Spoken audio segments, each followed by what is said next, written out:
Tá, então vamos começar o Clube do Livro. Eric, você pode fazer uma oração para a gente começar? Posso sim. Senhor meu Pai, meu Deus, obrigado, Pai, por mais essa reunião que o objetivo é de termos mais conhecimento da Tua Palavra.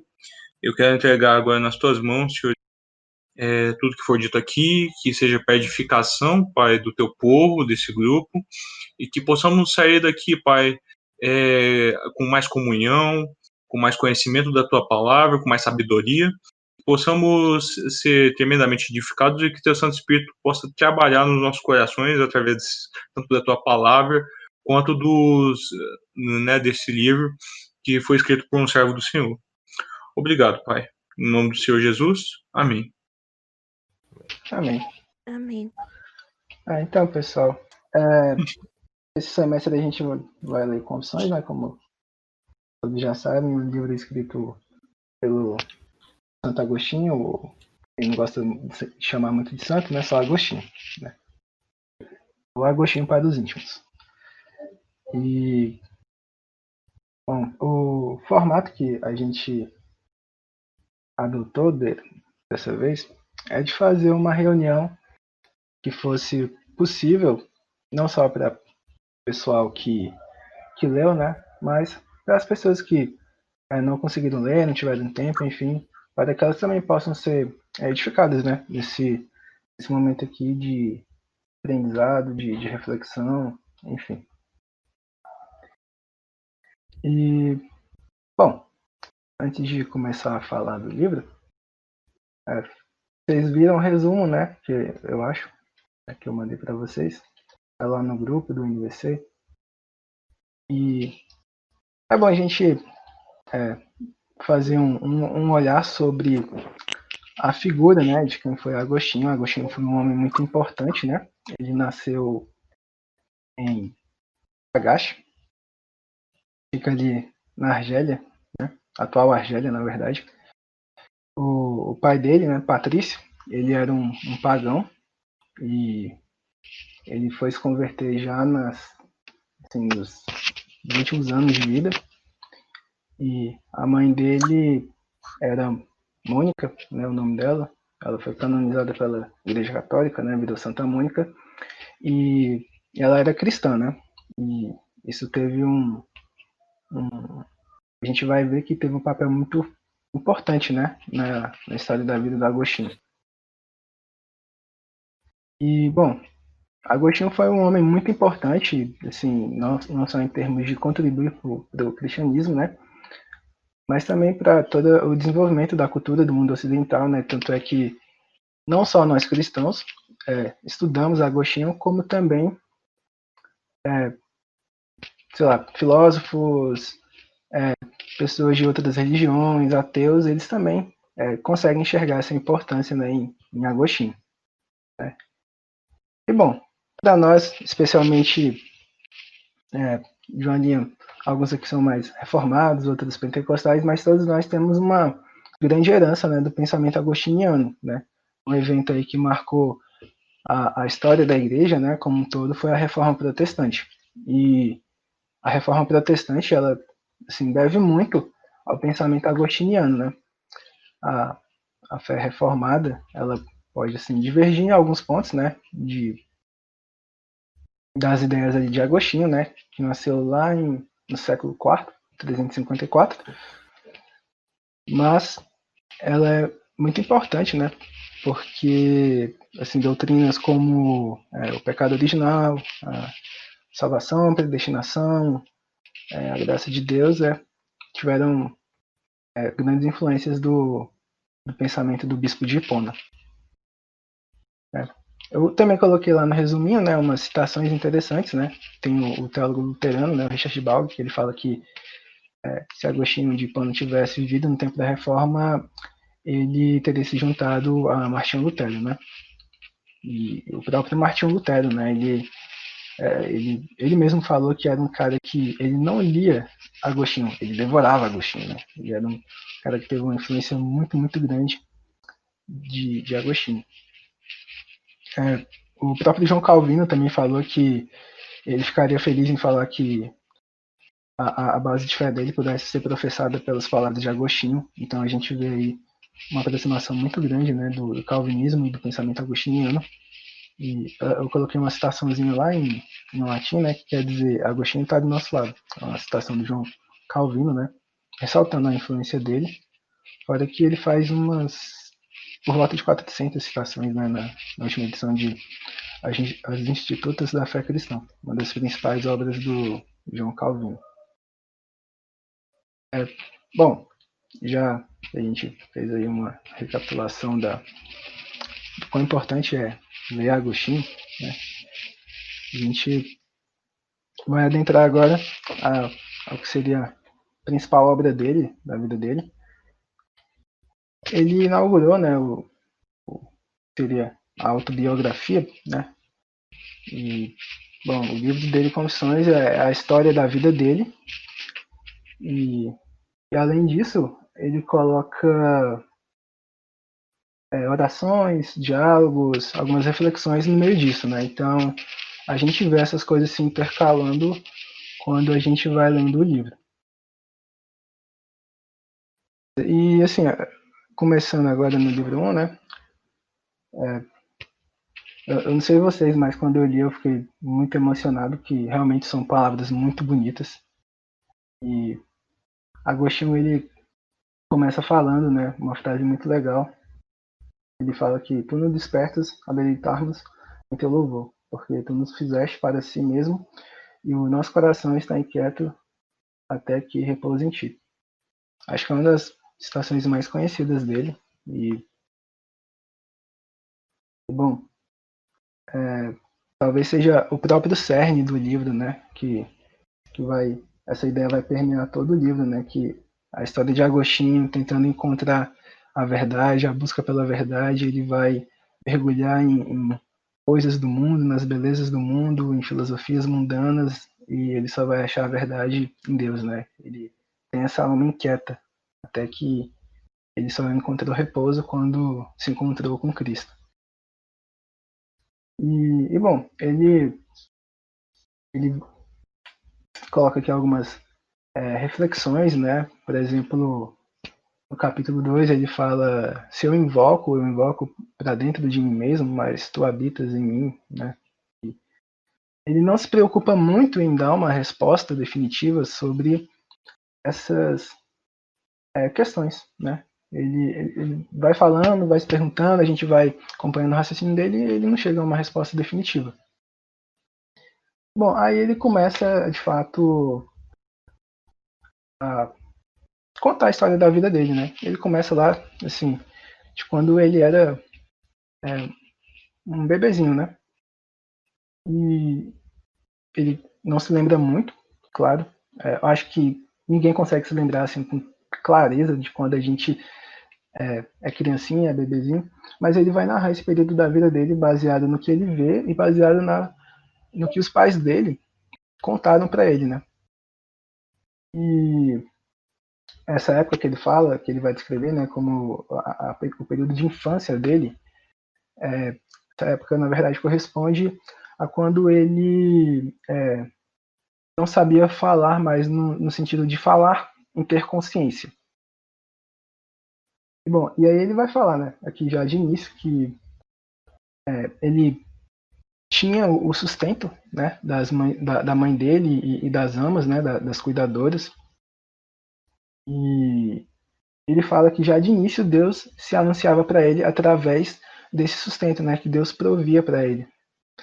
E ele vai falando que é interessante, né, como ele coloca que ele expressava a vontade dele através de shows e tudo mais, e era como se as outras pessoas em volta fossem seus súditos, né? E quando a vontade dele não era feita, ele começava a chorar e espernear, e é algo que a gente vê, né, nas criancinhas, né, nos bebezinhos, né? O bebezinho, quando está com fome, começa a chorar, e aí o pai tem que fazer uma mamadeira para dar para o filho. Bom, e aí ele começa a falar também que, por ele não se lembrar, né, de como exatamente foi a infância dele, eles perguntam: Deus, qual será qual foi o meu pecado, né? Porque eu não me lembro, né? Será que era porque eu esperneava, porque eu chorava? Enfim, ele não sabe, né? É bem obscuro para ele, né? Acho que para todos nós também é obscuro demais a gente tentar se lembrar com clareza da nossa infância. Mas aí a gente vê que ele introduz a ideia assim, sutilmente, né, do pecado original, né? Que o ser humano ele tem essa semente do pecado, né? Tanto é que no livro 7, se não me engano, ele vai estar Salmos 51, versículo 5, né? Que ele fala que foi formado em iniquidade e em pecado concebeu minha mãe. É né, uma citação direta do Salmos 51. E colocando aqui uma curiosidade, é interessante que eles citam a Bíblia, quer dizer, ele cita a Bíblia explicitamente no livro dele, né? Porque o pessoal daquela época costumava escrever, né? Colocar seus escritos junto com a Bíblia do lado, né? Então, quando ele estava lá escrevendo, né, tinha uma Bíblia do lado e ele ia escrevendo. Né? E aí, após a infância dele, o período que ele estava ali aprendendo a falar e tudo mais, ele alcançou a juventude, né? E aí ele escreve o processo pelo qual ele começou a assimilar as palavras com os objetos e aí começou a dar nomes para os objetos e fazer essa associação. E bom, e aí, então ele é introduzido ao ensino, né? Ele começa a ir que seria a escola daquela época, né? Ele era filho de uma família que não era muito rica, né? Mas os pais dele se preocupavam bastante em que ele fosse ensinado a fim de que ele se tornasse alguém notável, alguém de destaque naquela época, né? Porque a galera que era tipo, assim, galerinha top, né? A nata ali da sociedade era aquela galera que falava com eloquência, né? Os oradores que eram mestres na retórica, né? Na arte do falar. E os pais deles investiram bastante nisso, né? Desde cedo ele aprendeu que nesse processo para ele virar um, um orador, né? Ele passava por castigos, né? Punições, né? Então, ele vai falando aqui no decorrer do livro 1 que eu não gostava de estudar grego, eu achava muito chato isso, e enfim, eu era motivado por punição, por medo de estudar grego. Mas latim já eu gostava, né? Mas no geral ele fala, eu era uma criança que gostava muito de jogos, gostava de brincar, né? E, bom, seria uma criança normal, né? Mas mesmo assim, é, ele pede perdão, né? Porque ele não obedeceu aos ensinamentos corretos dos pais dele, né? Dos mestres e professores dele. E aí ele narra um episódio interessante que vai levar uma reflexão bem legal, que é quando ele vai fazer uma declamação, né, de um poema, né, de Juno. E ele faz isso já com o intuito de buscar a glória humana, né? Então, desde essa época a gente percebe, né, essa busca pela glória humana, pelos aplausos.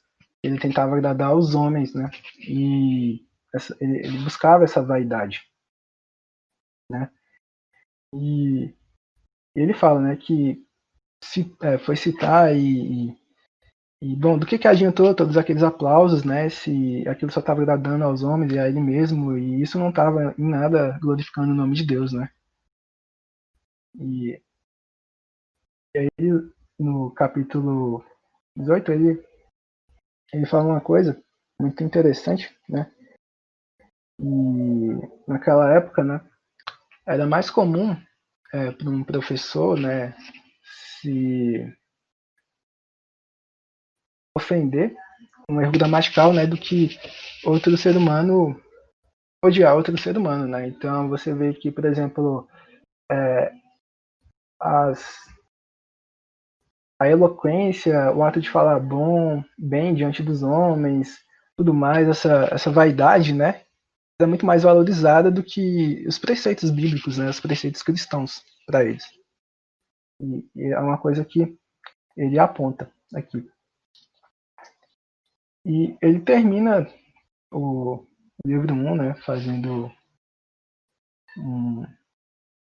uma espécie de oração, né, agradecendo por tudo aquilo que ele passou na infância dele. E mesmo que ele não se lembre com clareza de tudo o que aconteceu, ele agradece a Deus por tudo de bom que aconteceu com ele, né, na infância dele, porque tudo que é bom, tudo que é belo, né, para Agostinho, e essa ideia vai rodear todo o livro, tudo que é belo, tudo que é bom vem de Deus, né? Bom, agora passando para o livro 2, só um adendo, eu esqueci de falar como é que vai ser o formato da reunião. Então, a gente vai fazer o seguinte, a gente vai fazer só um resumo dos livros, né? Eu não sei como é que tá o tempo de todo mundo. A gente vai fazer um resumo dos livros que a gente leu, para depois a gente fazer uns comentários, né? E aí fica um tempo maior para a gente poder fazer comentário, questionamentos. Eu também vou colocar algumas perguntas aqui para tanto aquele que leu o livro quanto aquele que não leu, né, possa participar, né? Só para enriquecer a nossa discussão. Bom, já no livro 2, né, ele já está na sua juventude, ele fala daquele calor da adolescência, né, os nervos à flor da pele, aquela coisa toda, né, estava preenchendo todas aquelas mudanças que todo mundo passa, né, quando sai da infância para a adolescência, né. E aí ele fala que no período, né, ele estava acho que com 16 anos, e ele estava em Madaura estudando, né, e aí ele teve que voltar para casa porque os pais dele precisavam arrecadar dinheiro para fazer outra viagem para ele, para ele continuar naquela jornada de conhecimento, né, naquele empreendimento dos pais dele, né, o Agostinho aprender e um mestre na arte do falar. E ele narra um episódio aqui muito interessante, né, que é quando ele e um certo grupo de amigos, eles foram até o palmar vizinho e eles roubaram peras, né.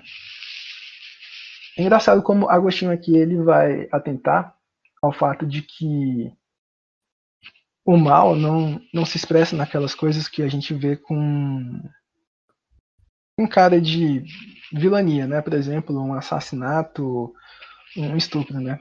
Ele vai falar que o mal está em outras coisas assim que a gente poderia falar que é cotidiano, simples e tudo mais.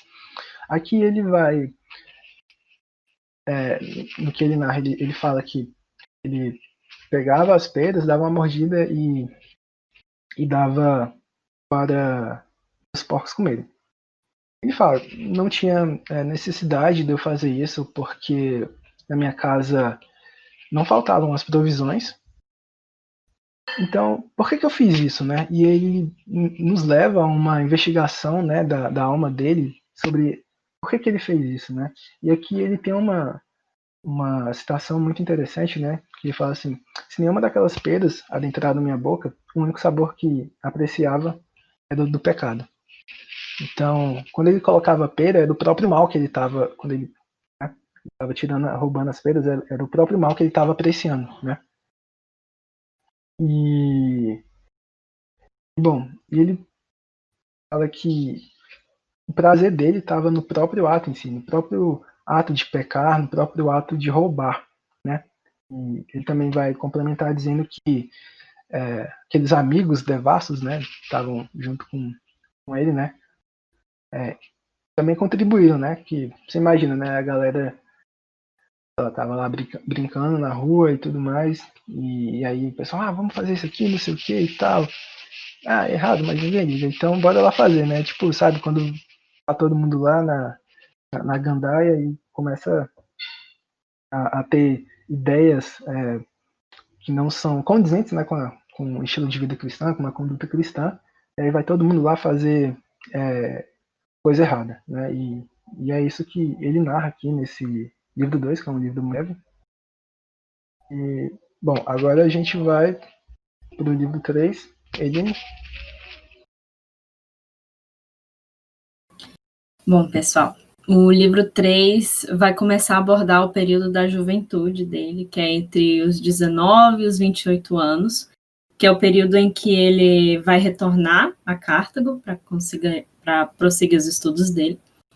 E nesse período ele conta que passou por vários amores, né? Ele estava à procura do amor, e ele diz aqui que amar e ser amado eram doces para mim, né?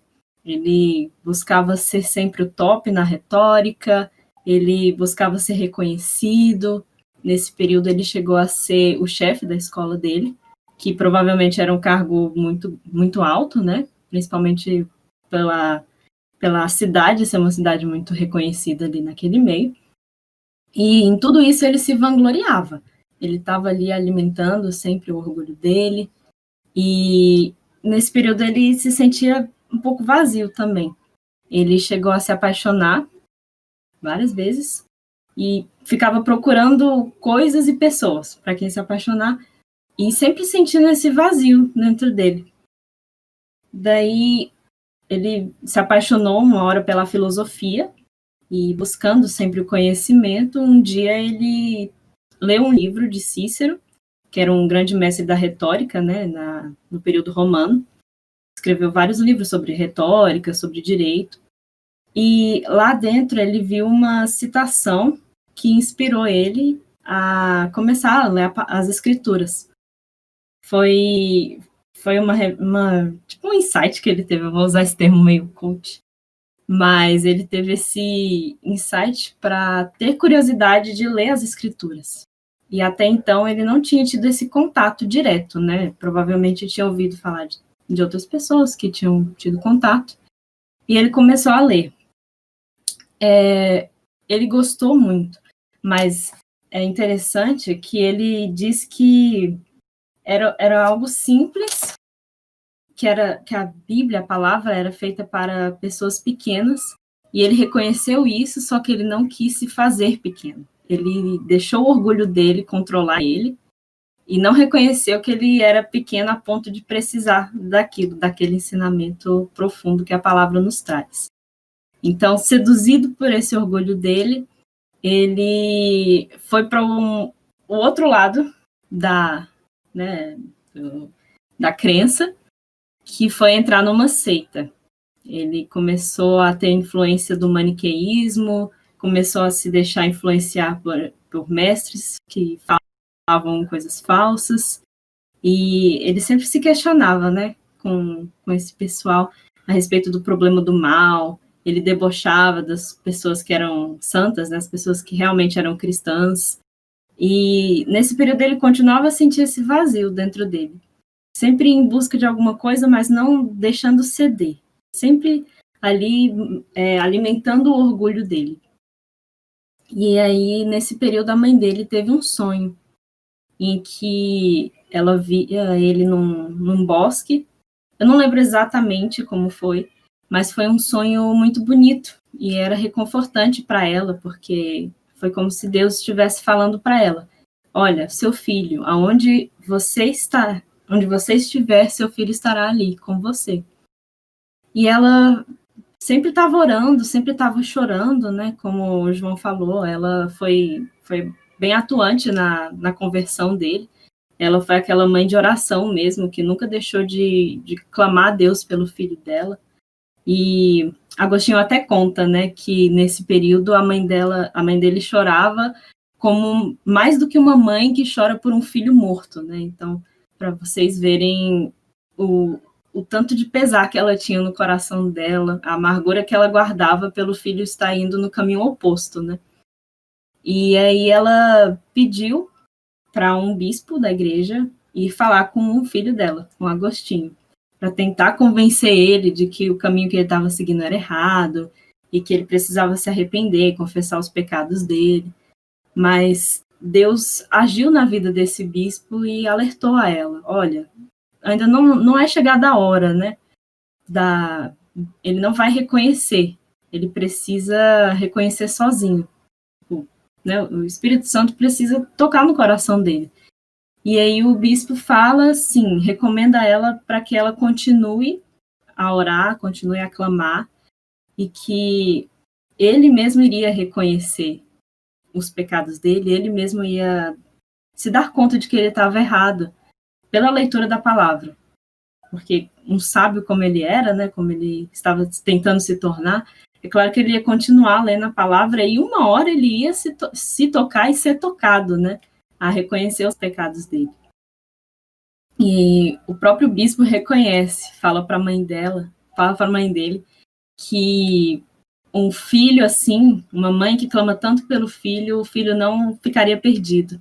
Então, em tudo isso a gente pode ver como Deus agiu minimamente, até na vida da mãe dele, reconfortando e dizendo: olha, Deus é contigo, ele não vai abandonar seu filho. Daí, né, no livro 4, né, começa também retomando essa fase da vida dele, em que ele, depois que concluiu os estudos dele em Cartago, ele voltou para a cidade natal dele para ensinar retórica. E nesse período ele fez amizade com um ex-colega de brincadeira, colega de escola, dali da cidade natal. Eles tinham mais ou menos a mesma idade, tinham alguns assuntos em comum, gostavam, né, de estudar e de retórica. Então eles foram criando essa amizade natural, né? E Agostinho, nesse momento, ele faz uma reflexão sobre a amizade, que eu achei muito interessante. Ele diz que, por mais que fosse uma amizade muito boa para ele, que fosse muito agradável, ela não era uma amizade completa, porque nenhuma amizade é completa, a menos que seja uma amizade com Cristo, uma amizade que seja diretamente ligada ao Senhor. E nossa, quando eu li isso, eu vou só fazer um parênteses aqui. Quando eu li isso, eu fiquei pensando, né, na questão da nossa idolatria. Agostinho, ele chega a abordar isso um pouco mais adiante, mas essa questão da idolatria é tão presente na própria amizade que a gente não percebe, né? E Agostinho, ele faz essa reflexão: olha, nenhuma amizade, por mais amistosa que seja, por mais que vocês se gostem, ela não vai ser completa, porque a única amizade verdadeira é com Cristo. E aí, continuando essa fase da vida dele, no período de 1 ano depois que ele se torna amigo desse velho conhecido, o amigo dele fica doente. Ele é acometido por uma febre muito, muito, muito forte e ele fica inconsciente. E nesse momento ali, o pessoal vendo que provavelmente ele não tinha mais chance de sobreviver, batizaram ele, inconsciente. E o Agostinho já tinha levado esse amigo à perdição, tinha levado ele aos caminhos que ele estava indo, né, dessas seitas, dessas crenças pagãs. E depois que o amigo dele foi batizado, um período depois, ele voltou a ficar consciente. Foi um período bem breve. E o Agostinho foi lá brincar com ele, né? Ah, não, mas isso aí foi besteira, né? Foi só porque você estava morrendo. Como se fosse isso que ele estivesse falando. E o amigo dele, ele reconheceu que tinha seguido por um caminho errado e ele estava buscando ali a reconciliação. Por meio do batismo, ele viu uma oportunidade de começar de novo. E ele falou: olha, eu não quero mais ser seu amigo, a menos que você se afaste desse caminho. E o Agostinho pensou: vou resolver isso depois que ele ficar bem, talvez ele esteja delirando, ele recobrou a lucidez dele há pouco tempo e deixou quieto. Só que o amigo dele faleceu. Depois, em questão de dias, a febre dele voltou e ele faleceu. E o Agostinho entrou numa fase de depressão assim, tão profunda, mas tão profunda, que ele falava que até mesmo a luz era sombria para ele. Então ele não conseguia achar alegria nos bosques, não conseguia achar alegria na música, nos banquetes, nos prazeres da cama, na poesia, em tudo. Ele não conseguia mais se ver feliz. Toda a felicidade dele tinha sido depositada nesse amigo. E tentando recobrar um pouco, né, essa felicidade dele, um pouco de alegria, ele decide voltar para Cartago. E lá ele se joga de novo na vida de devassidão, de prazeres, buscando sabedoria. Ele começa a escrever livros falando sobre a beleza. Acho que foi uma proposta numa fase bem hedonista da vida dele, que em busca de saciar essa sede dele pelo amor, pela beleza, por algo que enchesse o coração dele, ele se afundou nessa retórica de contemplar as coisas belas, e ele faz uma reflexão acerca da beleza, né? Que fala que as coisas são belas porque foi o Criador que as fez, e a gente deve contemplá-las, mas elas não devem ser o motivo do nosso repouso. A gente não pode repousar todas as nossas confianças, todos os nossos prazeres na criação. Ele aborda essa questão de um jeito muito bonito, não consigo expressar, assim, mas ele chega a questionar sobre isso, falando da beleza e como Cristo, como Deus, né, o Criador, fez todas as coisas para que nós possamos contemplar, mas que elas não podem se tornar ídolos, né? Basicamente é isso que ele está dizendo. E nesse período ele também se envolve com um pouco de astrologia. Ele tem um mestre lá, faz amizade com um mestre, um procônsul romano, que alerta para ele sobre umas práticas que ele estava seguindo em questão de astrologia. Ele estava muito fissurado, lendo livro de astrologia, e o cara fala, olha, larga dessa vida, isso aí é besteira, isso aí é coisa fútil, vai estudar coisas que alimentam mais a sua alma. E ele fica assim, com uma pulga atrás da orelha, sabe? Ele não chega a reverter o caminho dele, mas ele fica com aquilo maquinando na cabeça. E acho que é mais ou menos isso, o resuminho do capítulo do livro 4. E é isso, prosseguindo aí no nosso clube do livro. Beleza, galera, depois desse resumo aí do que a gente viu, a gente vai ter um espaço aberto aí para vocês comentarem sobre o que vocês acharam da leitura, o que vocês gostaram ao ler os textos aí de Agostinho, enfim, fica aberto aí para vocês.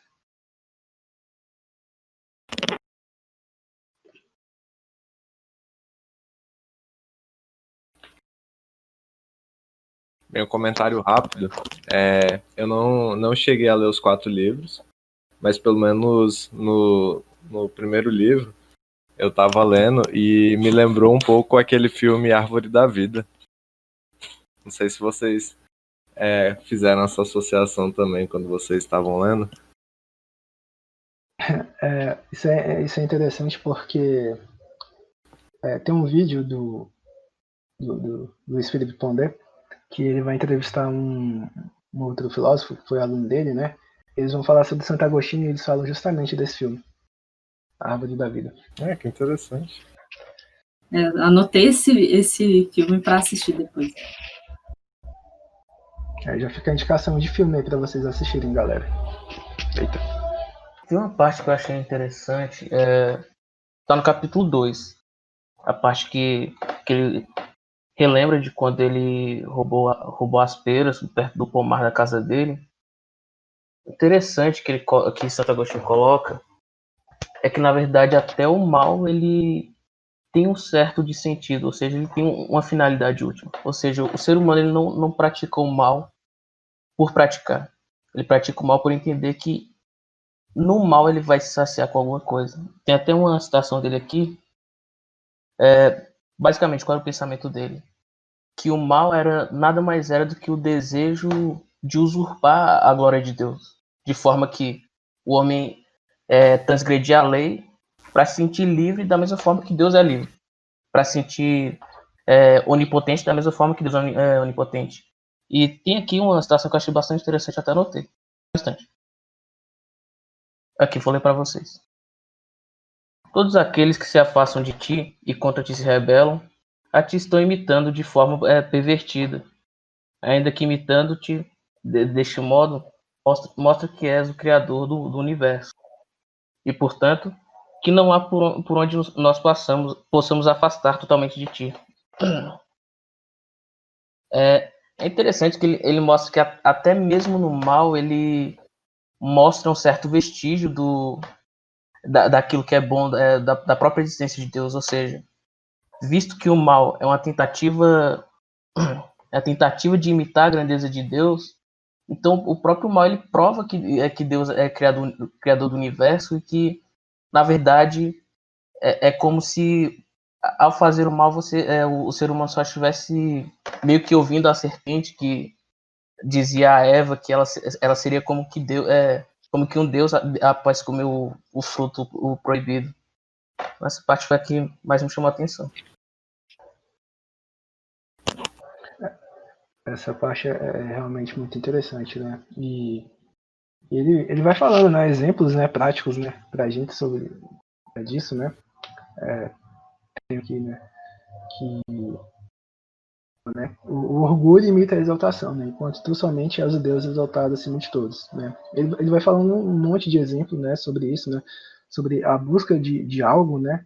Mas é uma busca de algo sem Deus, né? E ao fazer isso, né, a pessoa ela não pode saciar plenamente aquele vazio que ela sente dentro dela, aquela vontade, né, da eternidade, né, como o pregador fala lá na Eclesiastes, né, Deus colocou a eternidade no coração do homem, né, então ao buscar essas coisas sem Deus, né, isso é uma busca sem sentido, né, e é uma parte muito interessante mesmo do livro 2, né, de Confissões. Um comentário que eu queria fazer breve é sobre o que a Elaine estava falando, da amizade, né? E por um grande tempo da minha vida, isso aconteceu também, de eu acabar priorizando mais a amizade do que a Deus, sabe? E é sério, uma frase que eu usava era de que a graça do meu dia estava em estar rindo com meus amigos, e não em glorificar a Deus, entendeu? Tipo, esse era o foco maior, entendeu? Então, quando teve um avivamento na minha vida, né, no acampamento, que eu comecei a ver que o meu propósito e o que me traz mais satisfação, e que deveria me trazer mais satisfação, é realmente glorificar a Deus e fazer a vontade dele, né, e tá agindo ativamente na obra dele. E que eu também podia glorificar a Deus através das amizades, mas que ela não devia ser o foco, né, do meu prazer, entendeu? A amizade, mas sim de glorificar a Deus, né? Então, para mim, isso realmente foi algo que aconteceu muito na minha vida, entendeu? Nessa questão da amizade, de talvez um sentido de idolatria mesmo, de às vezes eu priorizar mais amizades do que a graça de estar com Deus, né? É legal, né, esse comentário, porque acho que a gente vê muito a questão da idolatria em relacionamentos, né? Relacionamentos amorosos, principalmente. Fala sobre a toxicidade e tal, isso, aquilo. Mas o legal do Agostinho é que ele trata isso até mesmo dentro de uma amizade. Você pode estar cometendo idolatria, principalmente quando é um amigo que você gosta muito. Você quer passar o tempo todo com ele. Ele dizia que depois que o amigo dele morreu, ele se sentia triste porque sabia que não iria ver o amigo dele chegando para ir encontrá-lo. Então, para você ver, né, Gabi, como é que a própria amizade pode ser corrosiva na sua vida, quando o foco, né, de Deus é direcionado para outro lugar. Sim. O que me chamou bastante atenção foi com relação ao pecado original mesmo. Então, quando ele descreve a infância dele, eu também não consegui terminar os 4 livros, não.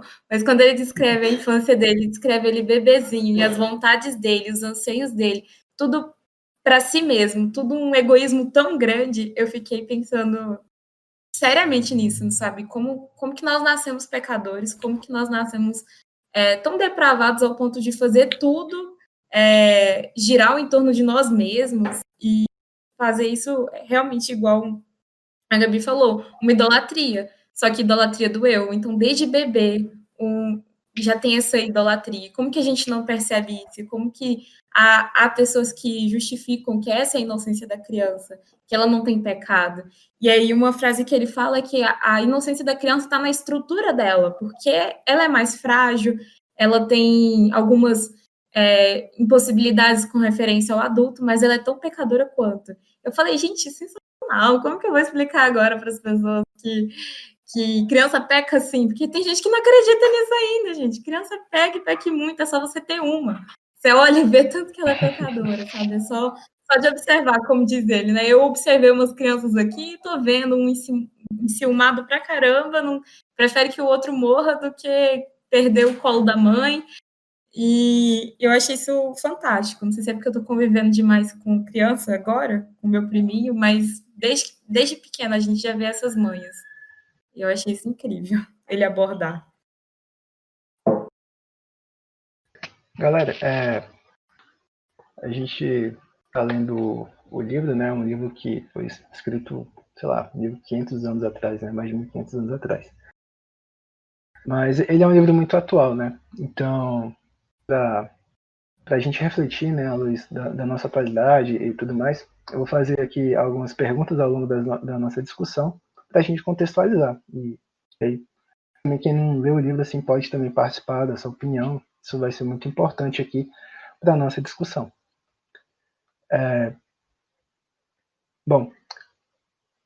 O Agostinho, né, no capítulo 18 do livro 1, ele nos diz que, em sua época, um professor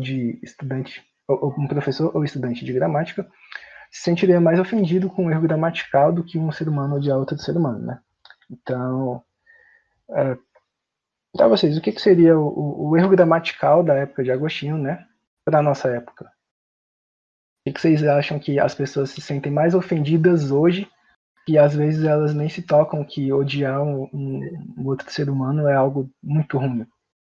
Politicamente incorreto, que é uma coisa que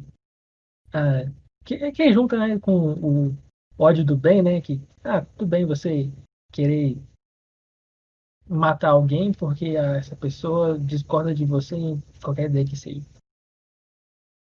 Então é uma coisa que a gente vê acontecendo bastante, né, nas nossas convivências da UNB, que é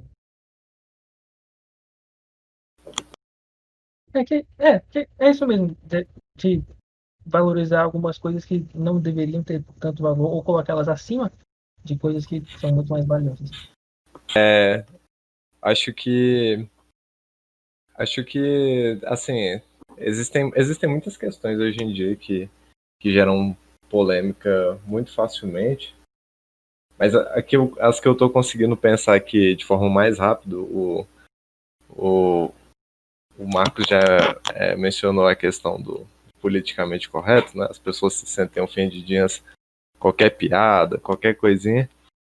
E aqui eu tô pensando também sobre tipo, questões ambientais. Tipo, eu considero muito importante o meio ambiente, a preservação dele e tudo mais. Mas a questão, eu vou apontar mais para a questão de, tipo, proporcionalidade, né? Às vezes as pessoas ficam muito ofendidas se alguém foi caçar um bicho, foi matar um urso em alguma floresta, alguma coisa assim. Mas a questão do aborto, por exemplo, não, isso aí é liberdade da mulher. Eita, Fer, tô entrando em questões polêmicas aqui, né? Não pode.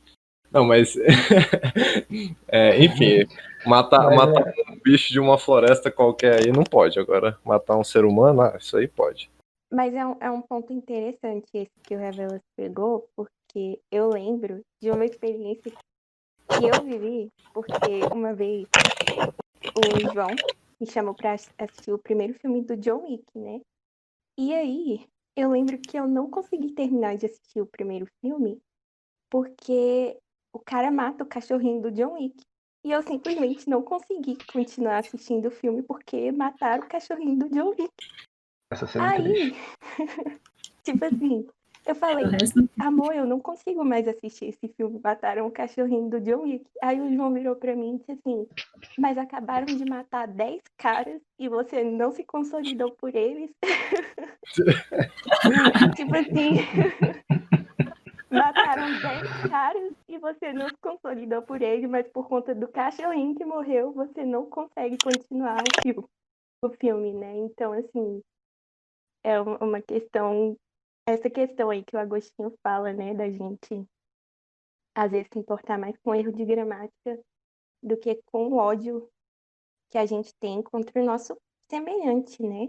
Enfim, eu acho que isso é muito real no cinema hoje, ou em tudo, onde as pessoas elas valorizam mais um bicho do que o próprio ser humano, né? Então, é complicado. Realmente.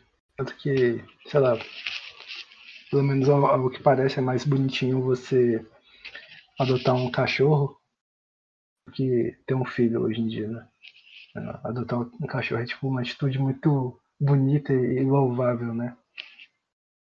Quando,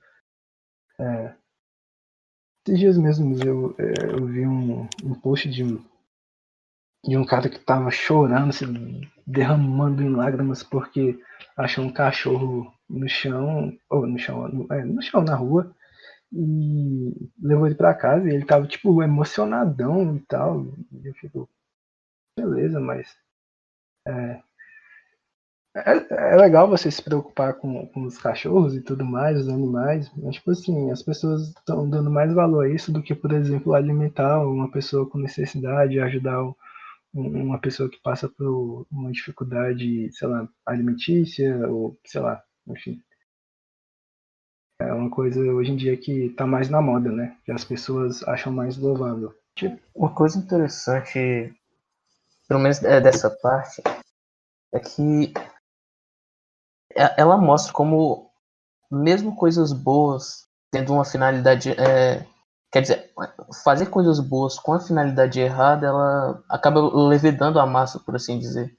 Ou seja, quando a intenção inicial de se fazer algo tem como fim a vaidade, ou como se qualquer coisa que não é a glória de Deus, você já está pecando.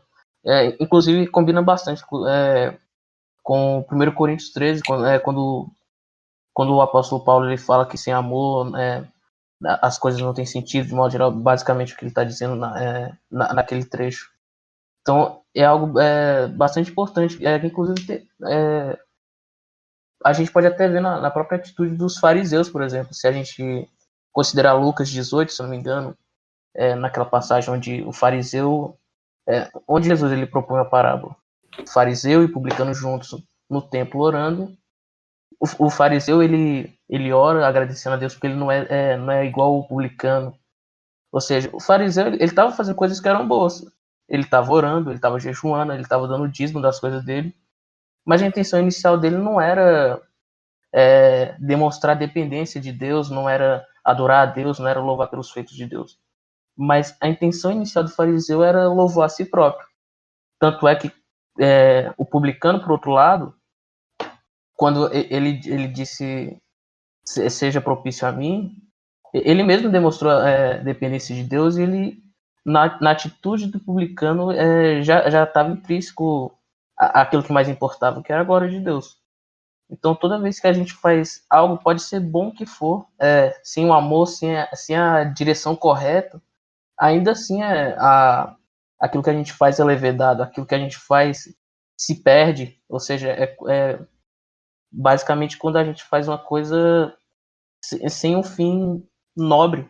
O próprio Santo Agostinho ele vai ainda no capítulo 2, ele faz uma distinção entre coisas nobres e coisas frívolas, e ele mesmo mostra que existe uma necessidade que as coisas frívolas não conseguem saciar, e que é justamente aí onde a gente tem que buscar Deus, porque é só em Deus que a gente vai encontrar satisfação verdadeira. Tanto é que é aquela frase do início, de novo, como o próprio João Vitor ele falou no início, essa frase ela ecoa durante todo o livro. Pois fizeste-nos para ti, e nossa alma não descansa enquanto ela não repousar em ti. Então, acho que esse é um ponto bastante interessante. E Santo Agostinho vai bater bastante nessa tecla de que o fim o fim do ser humano é a glória de Deus. Então, é uma coisa bastante interessante. É um conceito que, por mais que ele não diga expressamente, é algo que está implícito nas ideias dele. Eu concordo muito com a Elisa, assim, só complementando que eu vejo muito que assim, Deus, ele conhece o nosso coração, ele sonda o nosso coração e, como ele falou, né, até dos fariseus, até, por exemplo, na oração. A oração é uma coisa boa, mas os fariseus até corrompiam isso, né, fazendo da oração algo para se vangloriar, né. Então, assim, a gente faz muito isso e, assim, mas ao mesmo tempo, por exemplo, se uma pessoa ela deixa de pecar pelo motivo errado, que ela continue deixando de pecar, mas ela também resolva esse motivo errado do coração dela, né? Por exemplo, né? A pessoa deixa de pecar por moralismo, pelas consequências, ou porque vão achar dela, em vez de deixar de pecar por temor a Deus, né? É um problema, é um grande problema, mas que já que ela não consegue resolver esse problema ainda, que continue deixando de pecar, né? Vamos falar assim. Então, as boas obras, mesmo que a gente ainda tenha com problema no coração, a gente ainda tem que fazer. É que na questão da esmola também. Mesmo que você tenha um problema no seu coração sobre isso, você faz e vai resolvendo o problema no seu coração, entendeu? Não é só porque, tipo, eu tô com o coração ruim, então eu não vou fazer, vou deixar de fazer, entendeu? Vou me entregar a isso logo. Não é nesse sentido também. Agora, uma coisa sobre o que vocês estavam falando, né, da gramática, eu lembrei do estereótipo, do quanto as pessoas, elas valorizam, às vezes, mais o estereótipo que ela tem de você do que querer te conhecer de verdade, do que querer saber quem é você, entendeu? Às vezes no estereótipo até do cristão, né? Que, porque eu vi Flor de Lis, porque eu vi o Bolsonaro, e eles são exemplos de cristãos, então eu vou julgar você agora, entendeu? Tipo, sabe, isso é terrível, entendeu? Então, a discriminação, né, o preconceito e estereótipos, eu acredito que possa ter a ver com o que vocês estavam falando, não sei. Ainda mais hoje em dia, né, que a gente está tendo bastante escândalos aí, né, envolvendo pessoas do meio evangélico. É um assunto assim bem complicado de se lidar, né. Vocês podem continuar comentando sobre o que vocês acharam do livro, comentários adicionais, mas eu vou jogar aqui outra pergunta para vocês. Um homem eloquente do contemporâneo de Agostinho era alguém com destaque na sociedade, né? Uma pessoa que falava bem, um orador, né? Era alguém que tinha bastante destaque. O que seria o homem eloquente do século XXI para vocês? Vocês enxergam vaidade e desejo de glória humana na construção de alguém bem-sucedido hoje na nossa sociedade?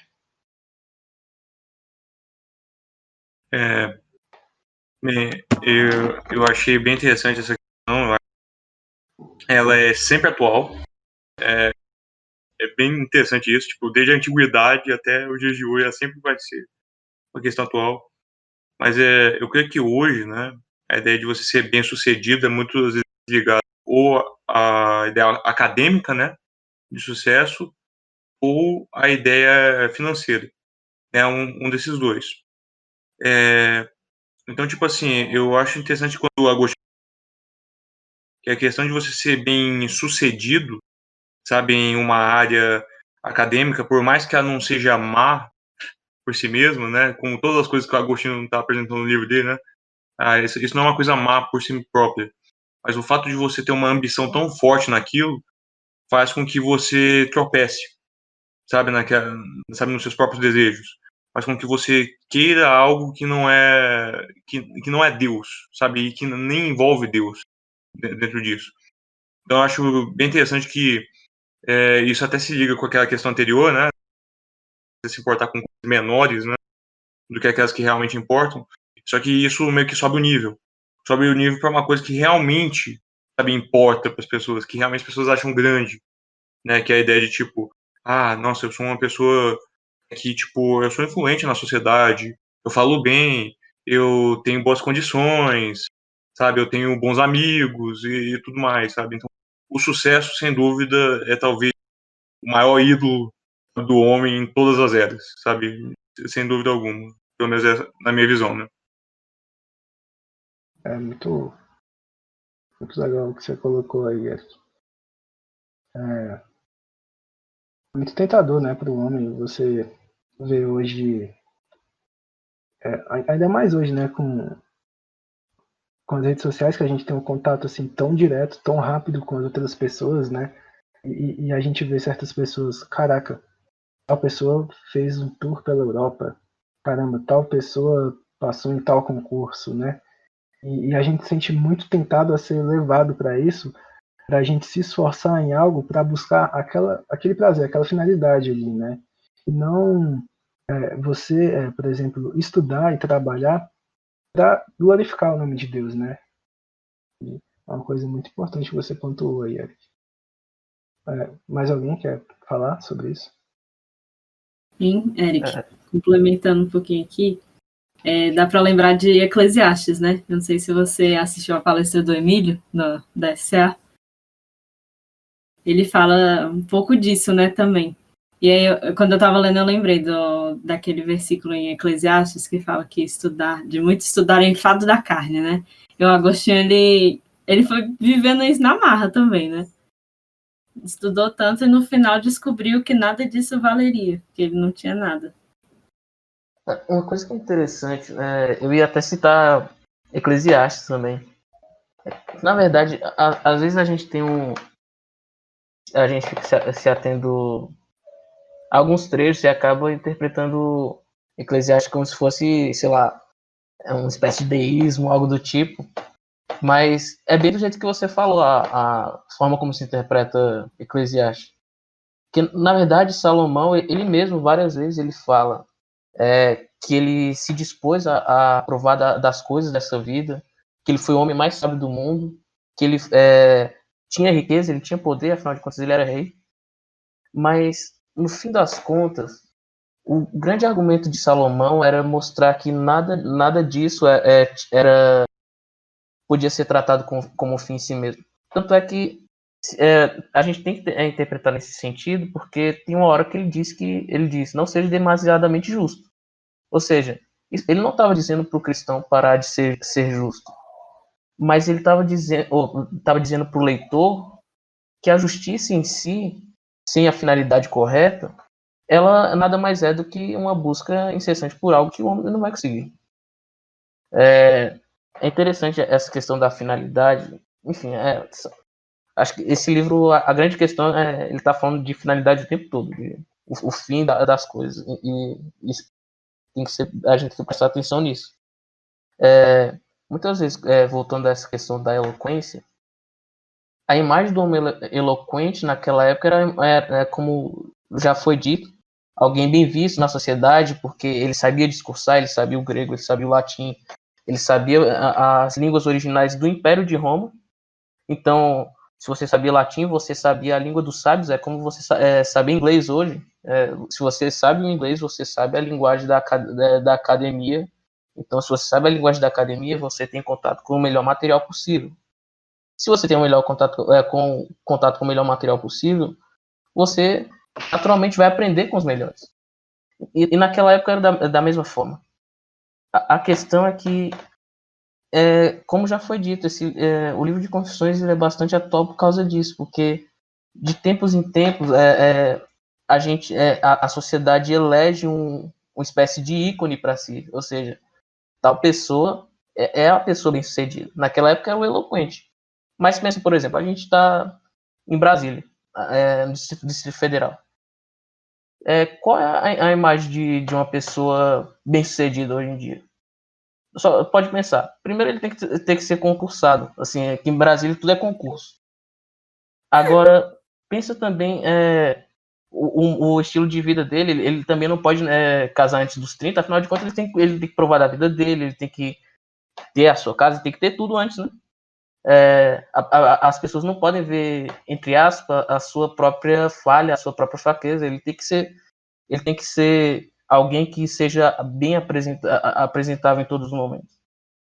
E é justamente aí que chega o grande problema e até atrapalha esses ícones que a nossa sociedade elege. Ela até atrapalha a própria forma como a pessoa que vive na sociedade se desenvolve. Por exemplo, uma pessoa que gosta, sei lá, de filosofia, ela não vai ganhar dinheiro, todo mundo sabe disso. Mas ela pode ter prazer naquilo, ela pode se desenvolver nisso, ela pode pensar de forma... desenvolver bastante a filosofia dentro da teologia. Ela pode explicar como a filosofia foi importante nos grandes períodos da história, na patrística. A patrística tem muito da filosofia. Na Idade Média, mais ainda. A igreja sempre esteve abraçada com a filosofia, e isso deve ser incentivado. A questão é que, a partir do momento que a gente elege uma espécie de ícone, ou seja, o homem perfeito, que todo mundo tem que imitar, as pessoas acabam por abandonar os projetos, por assim dizer.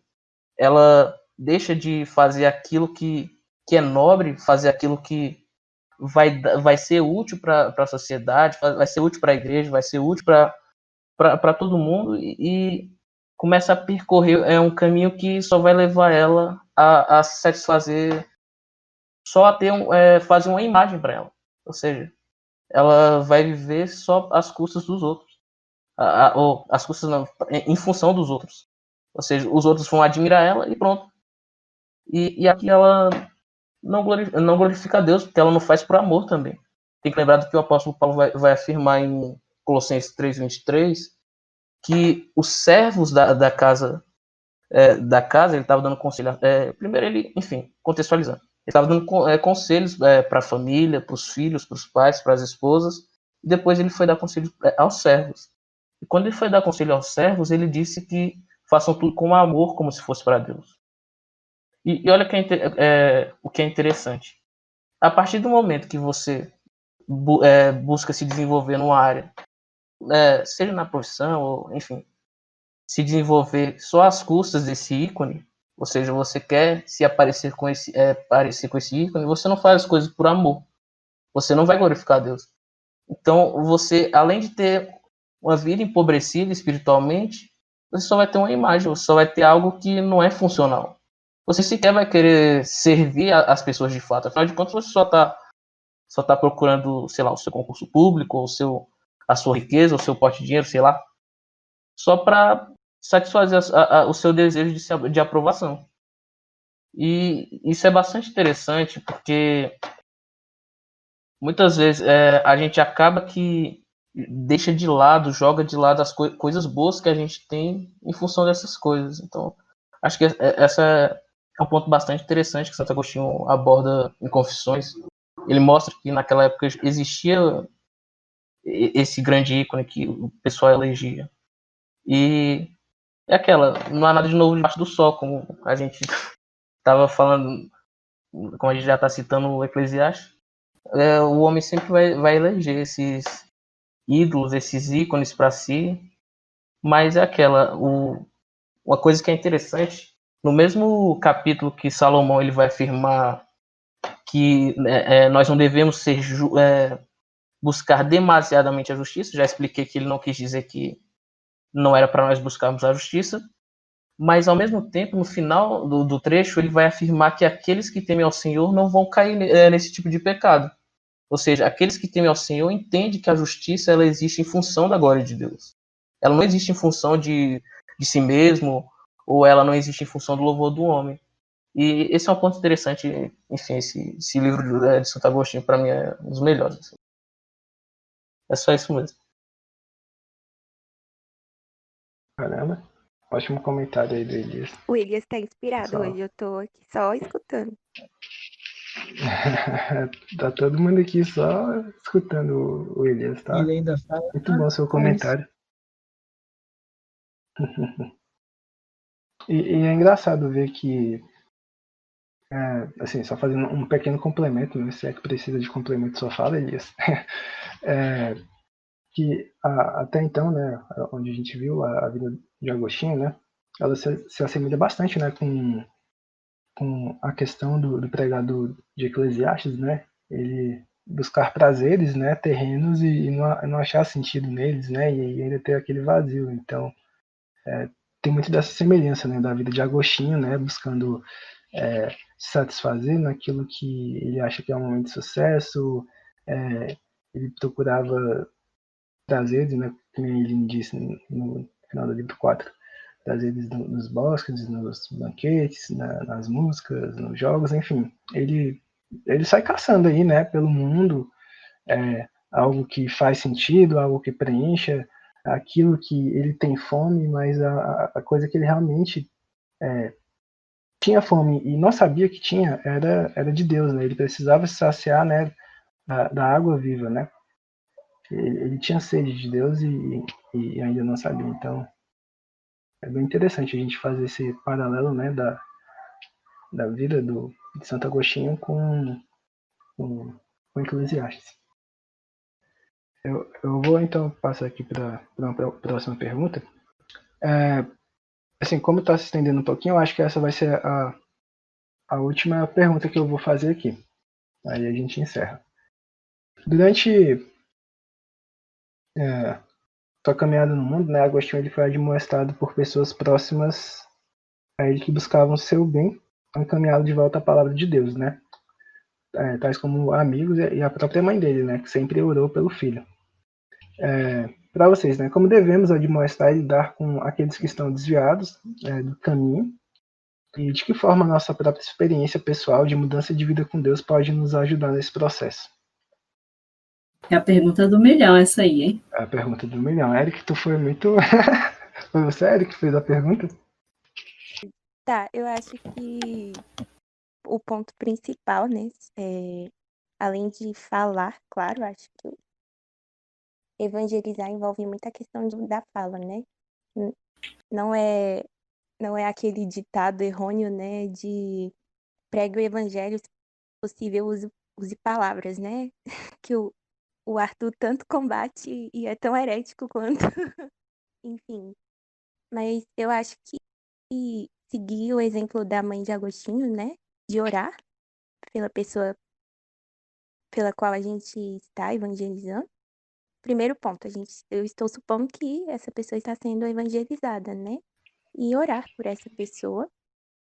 Como que a gente vai mostrar o evangelho para ela?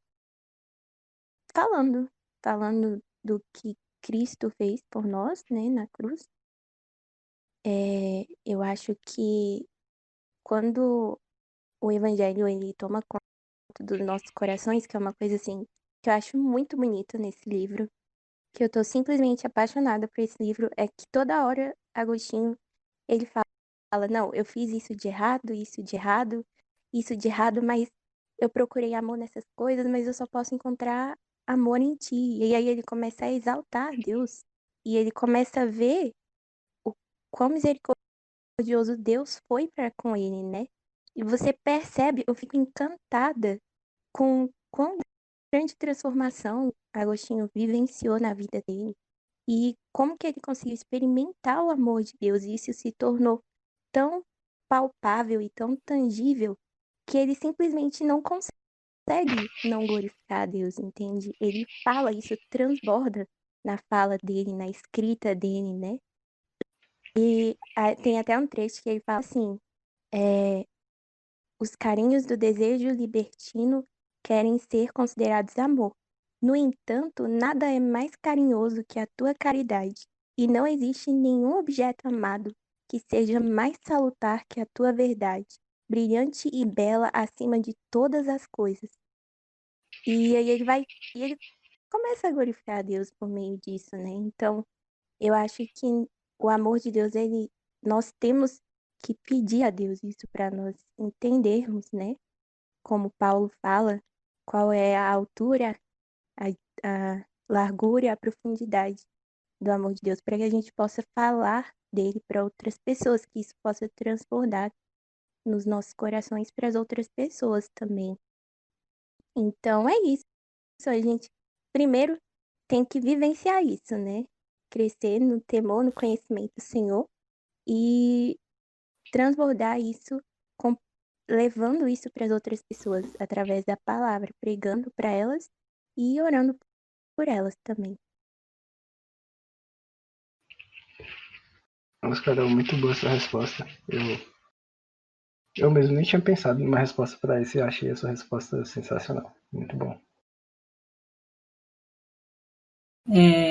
Carol, você tinha falado, né, sobre esse engrandecimento que ele faz a Deus, e eu achei muito bonito também. Tanto que eu anotei essa comparação que ele faz entre o homem e Deus, né? Tem uma parte, acho que é no livro 1, que ele vai usando alguns atributos de Deus e ainda coloca no superlativo, tipo, ó, Deus é grandiosíssimo, ele vai falando, né, tudo assim, nuíssimo.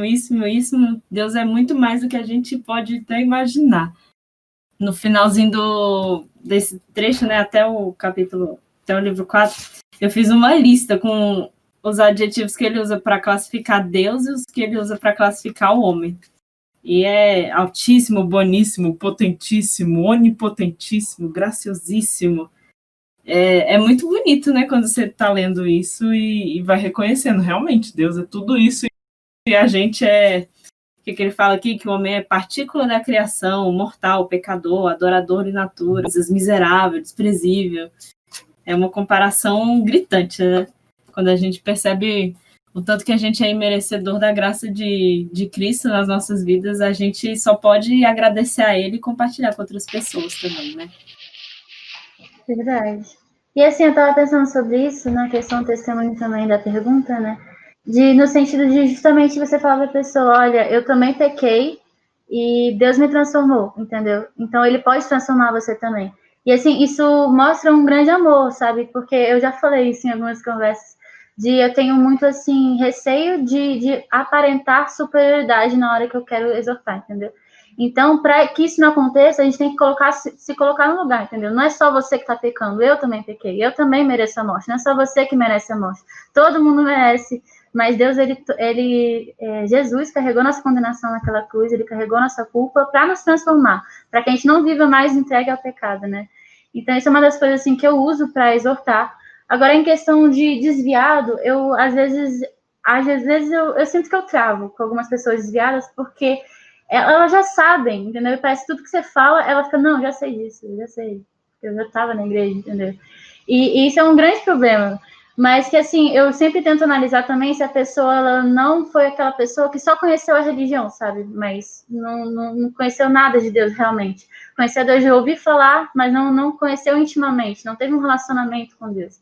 E aí nisso eu começo a falar sobre a importância da intimidade do relacionamento com Deus. Mas essa questão da pergunta mesmo, do testemunho, eu acho sensacional para evangelismo também, para exortação, entendeu? Você fala, cara, olha o que Deus fez na minha vida. E ele pode fazer isso na sua também. E até indo para a Bíblia, né? A Bíblia é isso também. Olha o que Deus fez na vida daquela pessoa, entendeu? E ele pode fazer isso na nossa vida também, entendeu? Então, é isso. É muito bom que você falou aí, a questão do testemunho, né? Na hora de mostrar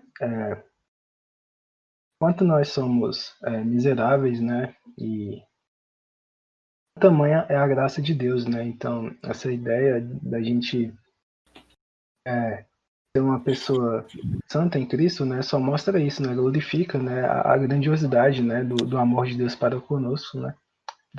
Em oferecer, né? Seu filho morrer em nosso lugar, né? E nisso não tem nenhum mérito humano, né? O mérito é totalmente do filho.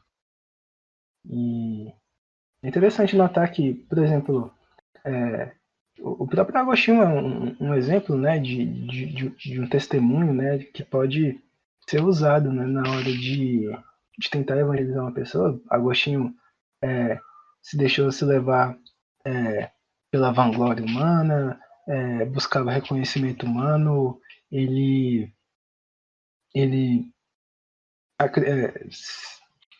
se envolveu com astrologia, se envolveu com o maniqueísmo, né, que era uma seita, né, daquela época, né, que era uma seita dualista, né, que acreditava que existia o bem e o mal, a matéria, o espírito, a matéria era ruim, enfim.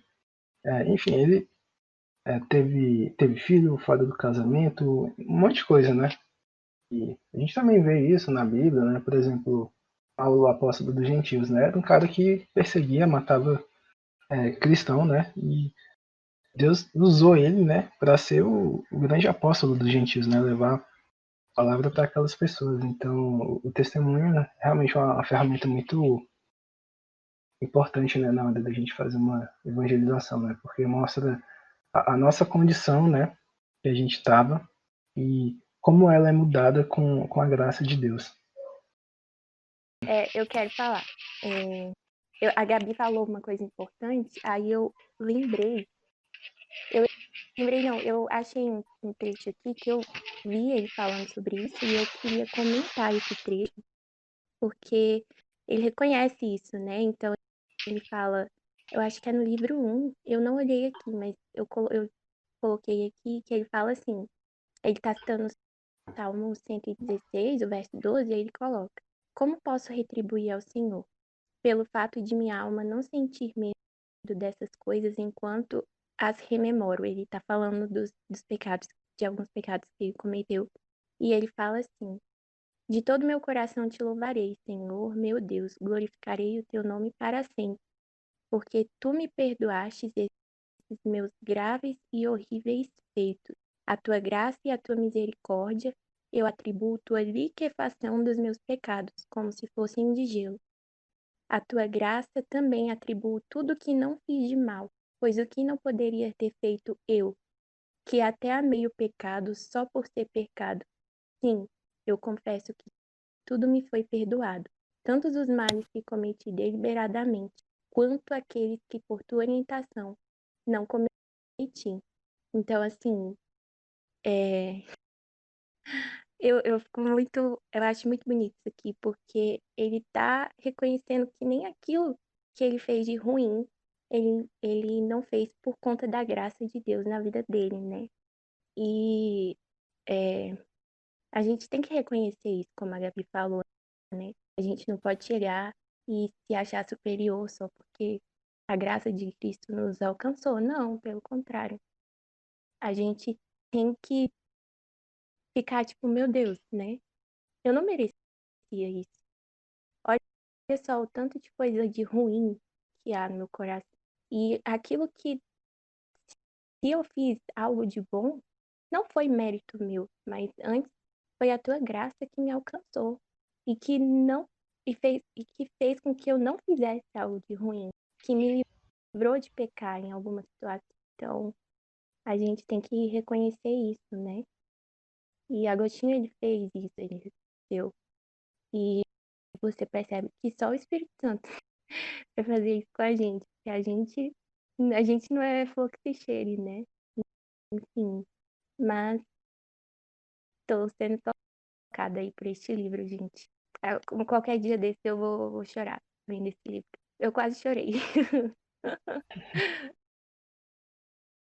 Ainda não chorou, Ainda Carol?